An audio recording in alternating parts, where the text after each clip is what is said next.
हर साल की तरह इस बार भी सूरजकुंड अंतर्राष्ट्रीय हस्तशिल्प मेले में देश भर के शिल्पकार अपनी कला का प्रदर्शन कर रहे हैं। इस मेले में बिहार के मधुबनी जिले की नाजदा खातून की कलाकृतियां खास आकर्षण का केंद्र बनी हुई हैं। घास और खजूर के पत्तों से बनी उनकी डलियां, पर्स, गुड़िया, चूड़ियां, राधा कृष्ण की मूर्तियां और अन्य हस्त निर्मित सामान लोगों को खूब लुभा रहे हैं।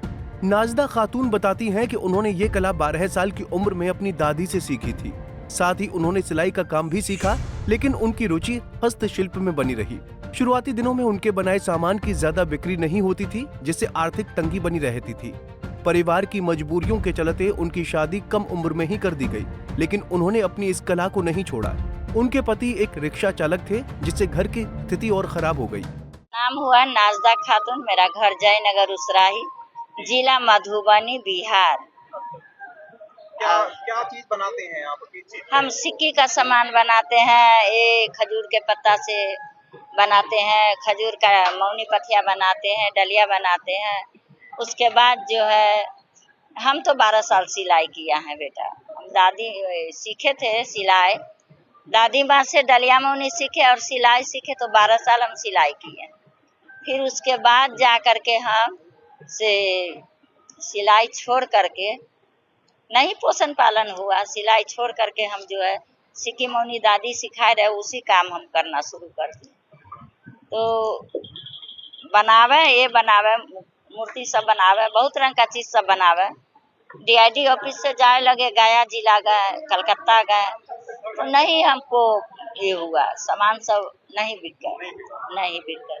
कोई आदमी हमको कहा कि आप DC ऑफिस जाओ, DC ऑफिस में जाओगी तो आपका सब सावधान ये हो जाएगा, सही हो जाएगा। तो DC ऑफिस गए तो वहाँ हमको सब बोला कि आप इतना अच्छा कलाकार हो तो आप बनाओ सामान, अच्छा सामान बनाओ। तो हम कहे हम राधा बनावेंगे, तो सब बोला हाँ बनाओ राधा। तो राधा बनाए, उसको हाथ में दे दिया घैला, एगो हाथ में सिर पर घैला, हाथ में चूड़ी दे दिया। अब कहे कि चूड़िया बहाने गेली पन घटवा, चूड़िया हमारी ले लो प्यारे कन्हैया। उसी पर हमको स्टेट अवार्ड मिला। तो उस टाइम में ज्वाइनिंग हुए थे अशोक सिन्हा सर जो डायरेक्टर थे, वो और नसीर सर थे, वो सब मिल के पास किया। तब से हमको लाभ हो गया, इसलिए कि कहीं लाइव डेमो हमको डायरेक्टर साहब दिल्ली में लाइव डेमो, पटना में लाइव डेमो, जहाँ तहाँ मेला करे लगे, कहीं कहीं DC ऑफिस से सिखाने ला चले जाए।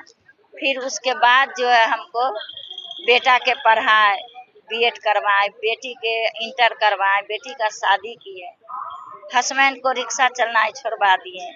फिर उसके बाद जो है अभी तक हम इस लाइन में चल रहे हैं।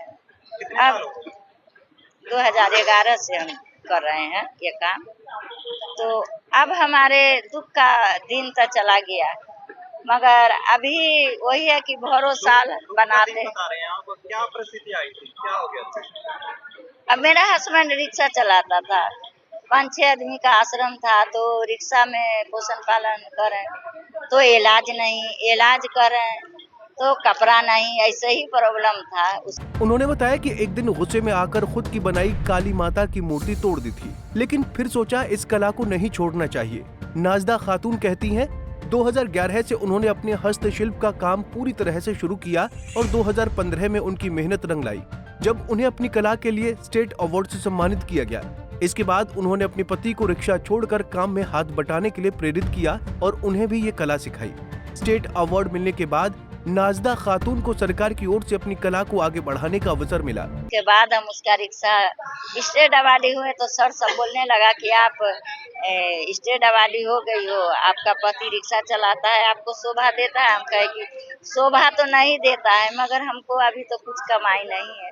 बोला कि नहीं, आप अपने हस्बैंड के ले लो और मेला करो संगे संगे। हमें भूल गए थे आपके, तो दोनों गोटे जहाँ भी जाते हैं 2011 से कहीं। ये काम अपने हस्बैंड को भी सिखाया आपने? हाँ, हम सिखाए हैं इसको भी। इसी को नहीं, हम 5000 विद्यार्थी को सिखाए हैं। हाँ, अब जैसे कि लिफ्ट में सिखाए हैं, अपने गांव में 4 बार सिखाए हैं, क्लस्टर वाला सिखाए हैं, गोरखपुर में सिखाए हैं, सेक्टर 7 द्वारका में, भुवनेश्वर सिखाए हैं। भुवनेश्वर कीट है, वही कीट में आदिवासी सब है, 4 बार वहाँ भी जाके सिखाए हैं। हम हर जगह हम सिखा के बच्चे सबको पास किया है। मूर्ति टूटने के बाद आप बता रहे थे, वो क्या हाँ, वो मूर्ति मतलब नहीं बिका तो गुस्सा हो गया। काली जी था तो बेचेला जाए, बना करके बिकेगा तो पोषण पालन होगा, मगर नहीं बिक पाया। अब घर में रखे हैं, कहीं जाते थे, नहीं तो क्रोध हो गया, सब छोड़ दिया, ये काम भी छोड़ दिया, ये सब भी नहीं, गुस्सा में। फिर हमको क्या ना क्या दिमाग में जैसे बुझाना कि उचर रहा है कि आप जो है फिर से बनाओ, आपका सामान बिकेगा। उन्होंने बताया कि करीब 5000 विद्यार्थियों को इस पारंपरिक हस्तशिल्प की ट्रेनिंग दी और उन्हें आत्मनिर्भर बनाने की राह दिखाई। क्राफ्ट एंड कल्चर डिपार्टमेंट में रजिस्ट्रेशन कराने के बाद उन्हें देश भर के विभिन्न शहरों में अपनी कला प्रदर्शित करने का मौका मिलने लगा। नाजदा खातून पिछले 3 वर्षों से सूरजकुंड हस्तशिल्प मेले में अपनी प्रदर्शनी लगा रही हैं। यहाँ उनके बनाए हस्तशिल्प की अच्छी बिक्री होती है, जिससे उनका परिवार सुचारू रूप से चल रहा है। फिर हमको दिल में आया कि तुम बनाओ, आपको बिकेगा। फिर हम बनाना शुरू कर दिया। राधा कृष्णा। आपने मूर्ति टूटा उसके बाद कितने दिन बाद ये सब चीजें हुई आपके साथ? बस फिर तुरंते जैसे सोए तो ध्यान में आ जाए कि तुम बनाओ, तुम्हारा जो है से सब बिकना शुरू हो जाएगा। सही में जब बनाना शुरू किया तो अर्धनारी बनाए, सरस्वती, लक्ष्मी, गौरी, महादेव सब बनावे, सब बिकना शुरू हो गया। उसके बाद हम कलकत्ता में 4 फीट का हम मूर्ति बना करके वहाँ सब टीम मिल करके बना करके, उसमें हम ही थे, सबको बनवा के और बना करके दिए कलकत्ता। तो बहुत अच्छा से अब तब से चल रहा है। परिवार में कितने लोग हैं आपके? बच्चे कितने हैं? और 5 बच्चा है। क्या करते हैं? अभी कुछ नहीं, बेटी 3 ठुड़ है। बेटी की शादी में प्रॉब्लम ज्यादा हुआ, शादी ब्याह अब हो गया बेटी का। अब लड़का है एगो 21-22 साल का, वही बीएड किए हुआ है।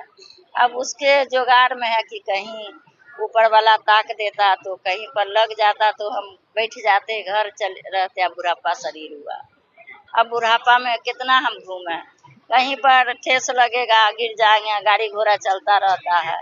इसके लिए मेले में आप कब से आ रहे हैं? कितने साल हो गए? ये लगा के 4 बार हम आए। चौथी बार आए। हाँ, तो बिक्री, अगर बिक्री की बात करें तो यहाँ पर सामान बिकता है तो मतलब किस तरीके से रिस्पॉन्स मिलता है? हाँ, यहाँ पर तो बिका है। एक बार नीचे रहा, एक बार उधर रहा तो नहीं सेलिंग हुआ, ऊपर में लग जाए तो अभी है, आ रहा है तो 2-4 के बिकते ही रहता है सामान। हाँ, उम्मीद है अभी बिकेगा। सूरजकुंड मेले में ऐसी कलाकृतियां सबको मोह रही हैं। फरीदाबाद से पूजा शर्मा, पंजाब केसरी टीवी। हमसे जुड़े रहने के लिए हमारे YouTube चैनल को सब्सक्राइब करें और नई वीडियो की नोटिफिकेशन के लिए बेल आइकॉन को दबाएं। अगर आप ये वीडियो Facebook पर देख रहे हैं तो लाइक जरूर करें और ज्यादा से ज्यादा शेयर करें। धन्यवाद।